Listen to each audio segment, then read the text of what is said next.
Selama 3 tahun, wanita itu hanya menghabiskan waktu di kamar untuk melukis sebuah kubah bersama senja. Sepasang kekasih yang ingin berakhir dengan sebuah pemberkatan di sebuah gereja yang berbentuk kubah.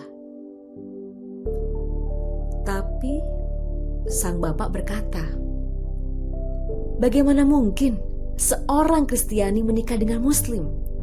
Itu sangat mustahil." Kata-kata itu memisahkan jalinan kasih yang dirajut selama 6 tahun. Dan studio Goldsmith tak lagi disinggahi. Wanita itu terkunci di kamar, tertidur sepanjang hari, dan bangun di kala senja mulai muncul.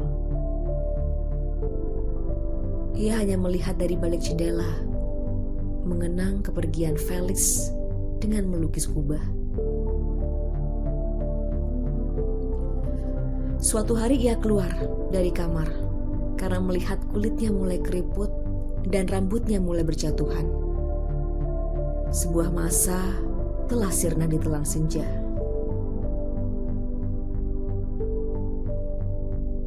Malam yang berlalu melaju bersama kereta api Gajayana meninggalkan kota Malang.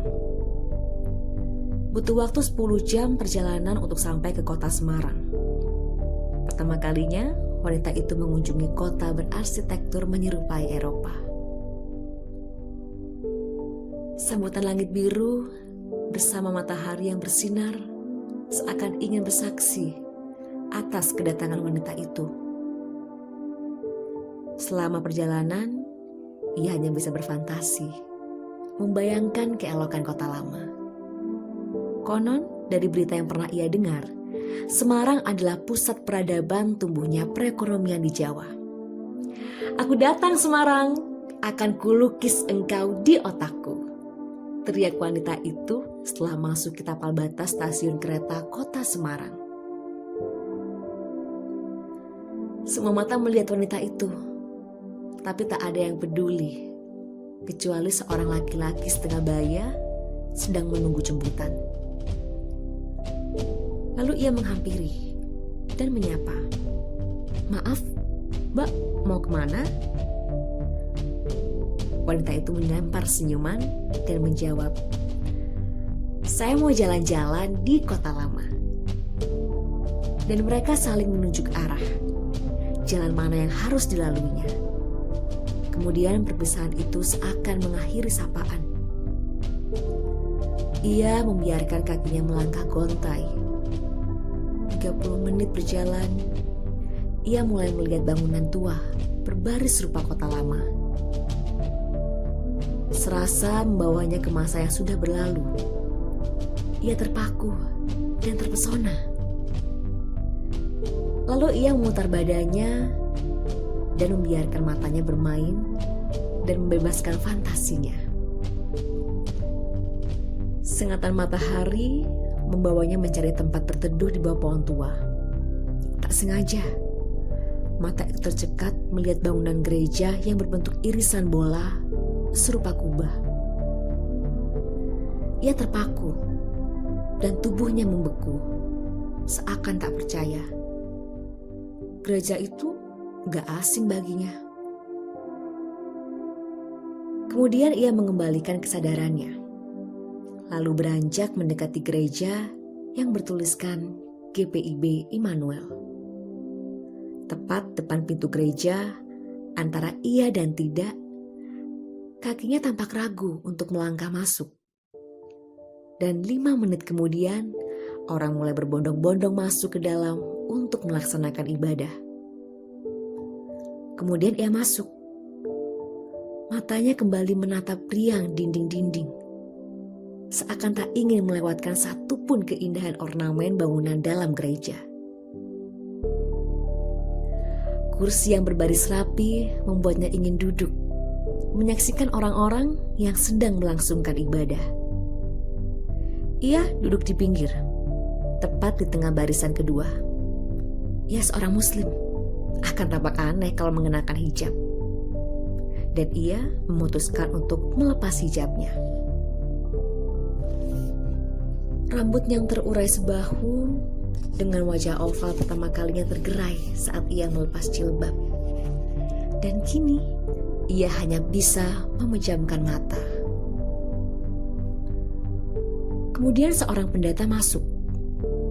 Saat beberapa jamaah berbisik-bisik menyebut nama sang pendeta, ia membuka mata. Ternyata sosok yang ada di depannya adalah Felix.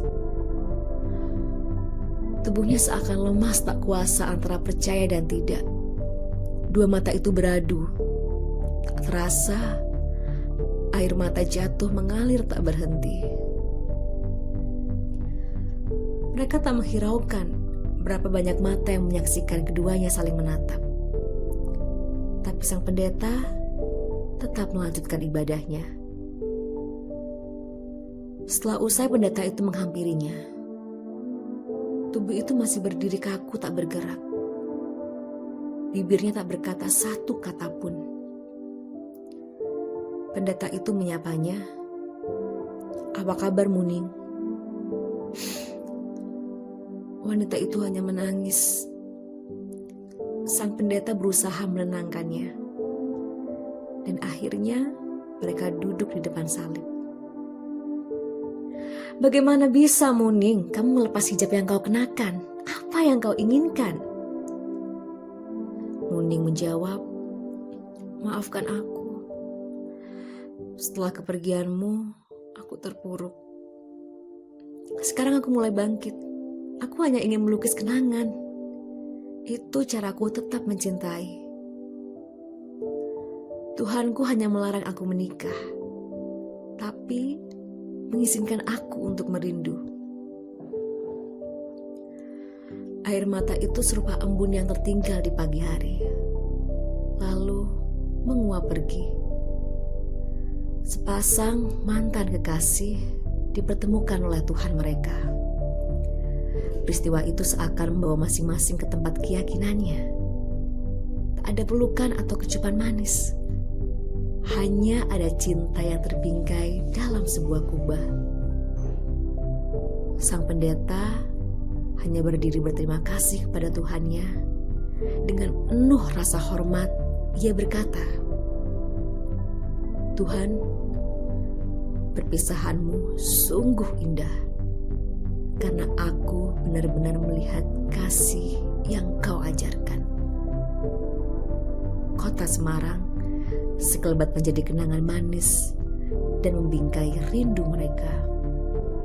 Setelah sampai di Kota Malang, ia kembali ke studio lukisan yang lama tak terurus. Ia berdiri di depan kanvas berserakan, diselimuti jaring laba-laba. Senyumnya mengisyaratkan kalau ia kembali lagi menikmati masa lalunya. Muning mulai membersihkan ruang yang menjadi tempat fantasinya. Begitu juga dengan hari-harinya. Akan ia habiskan bersama kanvas dan cat minyak. Seakan lukisan itu mengajaknya bicara dan menjadi teman menghabiskan waktu. Hari berlalu bersama, banyak warna berujung menjadi noda indah di atas kanvas putih. Lukisan itu rampung setelah melewati proses selama 3 tahun. Tepat tanggal 13 Maret 2013, lukisan itu terpampang di ruang utama. Tepat di antara pintu masuk galeri. Para pengunjung dari berbagai kalangan yang datang dibuatnya takjub dengan lukisan berukuran 120 kali 150 cm. Lukisan itu menggambarkan kubah di tengah sawah, dikelilingi senja bersama langit yang berkecamuk. Seakan menjadi penanda sebuah peristiwa. Bulan dan bintang enggan keluar. Indahnya jembatan yang menjadi penghubung sungai dan gubuk. Seakan lukisan itu hidup di masa yang sudah berlalu. Seakan lukisan itu menyimpan harapan di masa mendatang. Seusai pameran, Muning dihubungi oleh seorang office gallery melalui telepon. "Mbak Muning, ada yang mau beli lukisannya loh dengan harga 100 juta. Orangnya nunggu di depan pintu utama. Pembicaraan di telepon itu membuatnya tak percaya. Lalu ia datang ke pembeli tepat di depan lukisan. Mengetahui seorang mendatanginya, laki-laki itu membalikkan badan. Dan wanita itu terkejut karena yang ditemuinya adalah sang pendeta Felix. Dengan tatapan kosong, Muning bertanya, "Apa yang kau lakukan?" Felix menukas, "Aku sengaja datang ke Malang saat tahu ada pameran dan berharap menemukanmu di antara lukisan-lukisan ini. Ternyata perasaanku benar. Lukisan ini adalah mimpi yang berlalu. Izinkan aku membawanya bersamaku, Muning. Aku tak akan kesepian sebagai seorang pendeta, dan kamu tak akan kehilangan cintamu." Dua bibir itu tersenyum, dan kenangan masa lalu mereka berlalu dengan indah. Cerpen Membingkai Kenangan karya Istighfari Hasan dalam buku kumpulan cerpen Parodia.